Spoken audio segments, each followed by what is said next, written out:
ਅੱਛਾ, ਜਦੋਂ ਘਰ ਵਾਲਾ ਨਾਰਾਜ਼ ਹੁੰਦਾ ਤਾਂ ਘਰ ਵਾਲੀ ਕੋਲੇ ਬੈਠ ਕੇ ਬਸ ਇੱਕ ਵਾਰ ਕਹੂਗੀ ਸੌਰੀ, ਤੇ ਬਸ ਫਿਰ ਘਰ ਵਾਲਾ ਸਭ ਕੁਝ ਭੁੱਲ ਕੇ ਘਰ ਵਾਲੀ ਨੂੰ ਉਹਦੇ ਹੀ ਆਪਣੇ ਗਲੇ ਲਾ ਲੈਂਦਾ।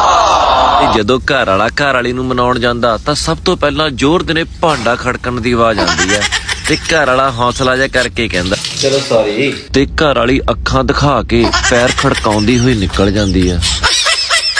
ਤੇ ਜਦੋਂ ਘਰ ਵਾਲੀ ਨੂੰ ਲੱਗਦਾ ਵੀ ਘਰ ਵਾਲਾ ਦੂਜੀ ਵਾਰੀ ਮਨਾਉਣ ਨਹੀਂ ਆਇਆ ਤਾਂ ਜਾਣ ਕੇ ਕੋਲੇ ਜਾ ਕੇ ਕੋਈ ਖਾਣ ਵਾਲੀ ਚੀਜ਼ ਪਟਕ ਦੇਣੇ ਰੱਖ ਦਿੰਦੀ ਆ ਤੇ ਘਰ ਵਾਲਾ ਵਿਚਾਰਾ ਫਿਰ ਦੂਜੀ ਵਾਰੀ ਕਹਿੰਦਾ ਚਲੋ ਛੱਡੋ ਸੌਰੀ ਯਾਰ, ਤੇ ਘਰ ਵਾਲੀ ਬਾਲਾਂ ਨੂੰ ਪਿੱਛੇ ਝਟਕਾ ਮਾਰਦੇ ਹੋਏ ਫੇਰ ਨਿਕਲ ਜਾਂਦੀ।